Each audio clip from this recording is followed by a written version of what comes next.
If you want something specific, you can get it very fast, even if it seems far away. If it's millions and millions of dollars, or if it's becoming world-class at something, if it's becoming professional at something, if it's becoming an entrepreneur, an author, whatever it is, whatever you want, it's actually a lot closer than you think it is. The problem is, for most people, is that they keep repeating the same mistakes over and over and over again. There's a concept that says lessons are repeated until learned, and most people, they keep repeating the same lessons over and over again. They're not learning from their experience. There's a lot of research on high hope versus low hope people. People with high hope, first off, they've got very specific goals, they've got high accountability, and basically what they do is they use their feedback. They use everything in life as feedback. There's no such thing as failure, it's all feedback, but they use their life's experiences as feedback to adjust their strategy.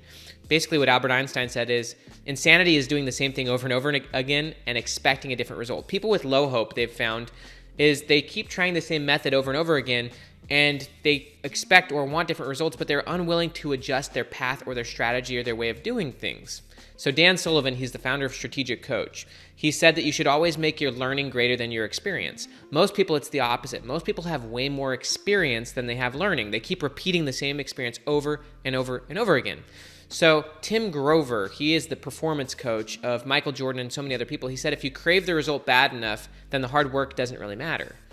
So whatever result you want, it could be seriously anything. Kobe Bryant, before he died, one of the things he said is that once he realized, or once he decided what he wanted, then the whole world became basically his classroom. He could easily get what he wanted once he decided what he wanted. And by the way, what you want is a choice.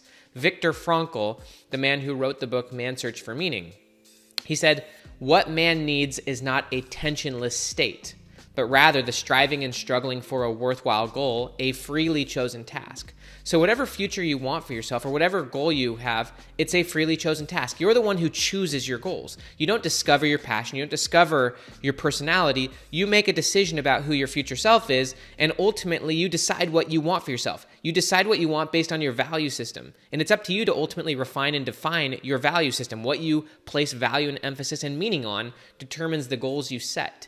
Now, here's how you get what you want very, very quickly. You engage in a process that Joshua Waitzkin calls investment in loss. This is one of the best books ever on becoming a high performer and learning and outgrowing your former self. Ernest Hemingway, the famous novelist, said that superior is not about being better than other people, it's about being superior to your former self. So this book, Joshua Waitzkin, breaks down how to become a high performer. Josh Waitzkin, just in case you don't know who he is, he was a very high performer as a child. He was a chess prodigy. He became a world champion in chess, and they actually made a movie about his life called In Search of Bobby Fischer. He ended up leaving chess and ended up becoming a world champion in Tai Chi, and then eventually became a champion in Brazilian Jiu-Jitsu, and he's someone who learns how to learn very quickly. He essentially applies principles to learning any discipline. One of the core principles that he heavily suggests in his book is what he calls investment in loss.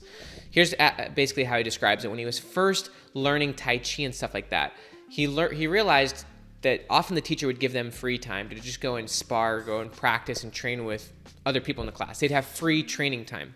And what Josh realized is that most of these students, they would go and pair themselves with people who were at a similar level than them, a similar or slightly worse skill level than them, because they were training with people at their own level. And if you're training with people at your own level, you're not going to get very good very quickly. You're basically shielding yourself from your own weaknesses. What Josh would do is he would always pair himself with someone 3 or 4 skill levels above him, and he would get the crap kicked out of him. His training was very difficult. There's a great quote that says, the more you sweat in training, the less you bleed in war. Well, Josh would just lose over and over and over again, and he found that people who were unwilling to lose would never be able to win long term because they were shielding themselves, they were shielding their ego from their weaknesses, and they were unwilling to invest in loss. If you're willing to invest in loss over and over and over again, you become much more adaptive. You learn and outgrow your weaknesses. So here's an exact quote from Josh's book, and I want you to understand this quote because if you understand it, you're going to learn your lessons quicker, you're going to make your learning greater than your experience, as Dan Sullivan would say, and you're going to skyrocket to your desired future self. Seriously, wherever you want to go, it could be tens of millions of dollars, it could be becoming a professional writer, it could be anything. I learned this myself. I wanted to become a professional writer. Back when I was in the first year of my PhD program, I wanted to become a professional writer. I've now been able to write and publish multiple books. I've got tons more books coming out, and I was able to skyrocket to where I wanted to go because I got very clear on this one principle. And he's talking about the other Tai Chi students in his class. He says, "It seems that many other students were frozen in place, repeating their errors over and over, unable to improve because of the fear of releasing old habits. When Shen, who was their teacher, made suggestions, they would explain their thinking in an attempt to justify themselves. They were locked in a need to be correct. I have long believed that if a student of virtually any discipline could avoid ever repeating the same mistake twice, both technical and psychological, he or she would skyrocket to the top of their field." I love that. He basically said, if a student would basically avoid repeating the same mistake twice, and that's technical mistakes, but also psychological. Technical is like, how you do something. Psychological is how you feel about it, the mindset. If you avoided repeating the same mistakes over and over again, you'd skyrocket to wherever you want to go. And so here's kind of how to get very serious about this. You have to look at yourself objectively, and you can't really do that, but you've got to look at yourself critically and say, I am not who I need to be. My current self is very ignorant. Actually, what's very great about this, Dr. Carol Dweck, she wrote a very powerful, transformative book, Mindset. What she obviously found is that there's a difference between people with a growth mindset and a fixed mindset. People with a fixed mindset overemphasize who they are in the present. They overly care about who they are in the present. So Carol Dweck, she did a lot of research on 10-year-old students, and she gave them math problems, or she gave them some form of problem-solving situation that was way above all of their heads. They couldn't do it. They all failed. And she was basically just trying to see how they responded to the failure. Well, the people who had the fixed mindset, they looked at the failure as catastrophic. They looked at it as a final exam on their own self and their own skills and abilities. Basically, what they did is they overly defined themselves as, I can't get any better than this. What Carol Dweck said is they were trapped in the tyranny of now. They were overemphasizing who they were in the present, and they thought that who they were in the present was exactly who they were going to be in the future. They thought whatever skills or abilities they had in the present, they wouldn't be able to outgrow those. That's the fixed mindset. Whereas people with the growth mindset, they didn't really overemphasize their current skills or abilities. They were actually excited by the failure. They framed the failure as, this is happening for me. This is something I can use.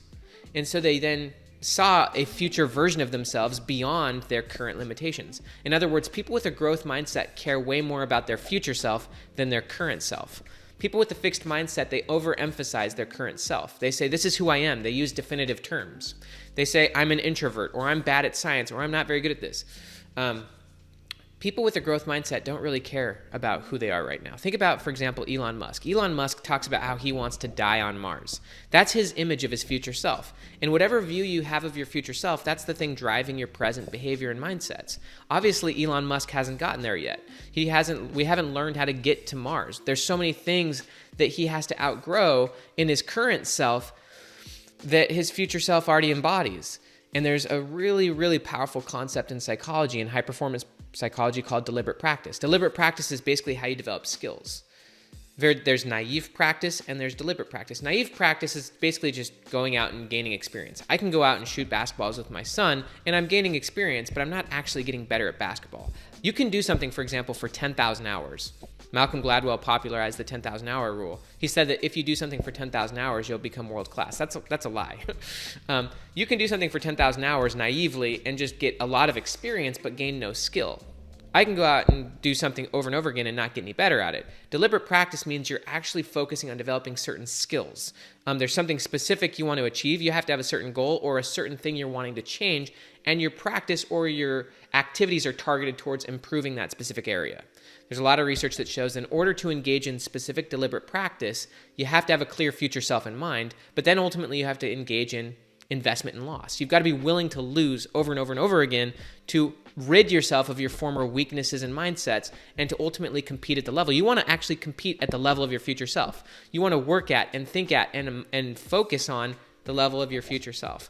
Now, there's one other thing that I highly recommend, and this makes your life so simple. This goes back to the Kobe Bryant quote. Kobe Bryant said that once he determined what he wanted, the whole world became his classroom. He could use anything and everything he learned to ultimately help him achieve his goal. Well, think about it this way. What if you put your ego in check? A lot of the reasons why, even as Josh Waitzkin said, a lot of the reasons why we repeat the same mistakes over and over again is because of our ego. We want to overly justify our current thinking. Whereas if you're willing to just be wrong, if you're willing to lose, if you're willing to say, I have no clue what I'm doing, if you're willing to say that your current self isn't the be-all end-all, your current self is completely ignorant of how to become your future self. Your current self doesn't know what they're doing. And that's great. That puts you in the student mindset. Then here's what you do. There's a great quote from Darren Hardy. He says, never take advice from someone you wouldn't trade places with. Basically, if you're clear on your goal, and if you're understanding that your current self doesn't really matter that much, your current self is temporary, your future self is going to be much different, and you can outgrow all of the weaknesses of your current self. So you don't really worry about your current self. Once you've determined what you want, then you identify the people who are already there and you ask them all the questions in the world with no ego. You don't need to try to prove that you're smart. Instead, you want to prove that you're a student. Ask them questions and apply what they learn and become the most voracious question asker. Seek first to understand and then to be understood. You don't need to prove your intelligence. The only thing that matters is your willingness to learn and ask questions and then apply principles of what they teach you. You can ask people questions and you can read books, for example, or you can watch YouTube videos, or you can directly go to the source of mentors. And if you're willing to just put your ego in check, put it completely aside, and not worry about how you feel in the present moment and how you see yourself in the current moment. Your current situation and your current self matters so much less than your trajectory and your willingness to learn. And if you're willing to invest in loss, willing to let go of old ways, and kind of like the high hope versus low hope people, if you're willing to adjust and adapt your process, adjust and adapt how you do something, and if you're willing to just ask and apply the people who are already there, you can skyrocket there. You can stop repeating the same mistakes over and over. Lessons are repeated until learned. One of the reasons why people feel like their goals are so far away is because they keep repeating the same errors over and over again, rather than just directly asking people who are already there how to do it and then just completely applying it. You could skyrocket to being wherever you want to be. If it's being one of the top writers in the world, you could skyrocket there. If it's being a millionaire, you could skyrocket there. If it's starting a business, you could skyrocket there. It's all about your willingness to invest in failure, your willingness to get the right advice, and your willingness to apply that advice, and your willingness to stop doing the things over and over again. As Einstein said, insanity is repeating the same thing and expecting a different result. You got to be willing to adjust. You got to be willing to stop doing what your current self would do, because your current self is ignorant. Your current self also lacks the capability. But how do you gain confidence? Dan Sullivan said that confidence is built by making progress towards goals above your capabilities. So to kind of sum all this up, Viktor Frankl said that what man needs is not a tensionless state, but rather the striving and struggling for a worthwhile goal. You need a goal. You need a future. If you don't have a view of your future, your present actually becomes meaningless, shallow. It becomes difficult. You can't be present in the moment without a powerful future that's pulling you forward. You need a future. You need clear goals to have flow. And then you need to focus on one outcome at a time to have lots of flow. And you can have flow all the time. I'm in flow right now. All I'm focusing on is one video, even though my future self has filmed 500 videos. I've got a clear future self as it relates to my YouTube channel, but to be in flow, you focus on one outcome at a time. I'm still living in the future. My view of my future is driving my present, but I'm focused on just one outcome at a time. So you focus on one outcome at a time, but it's a freely chosen task, whatever you want. And then you just own the fact that your current self doesn't really matter. It doesn't matter where you're at right now. What matters is your future self. And so then ultimately you get the right advice and you just commit to your future self rather than committing to your current circumstances. That's how you become your chosen future self. That's how you skyrocket past anyone.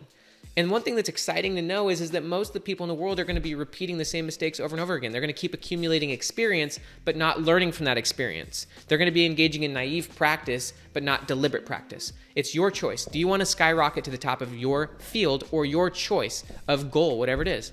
Apply these principles. My name is Dr. Benjamin Hardy. The link down below, you can get access to my free 30-day Future Self course. It's science-packed, and I will see you later. Also, click the link down below and watch my other YouTube videos. See ya.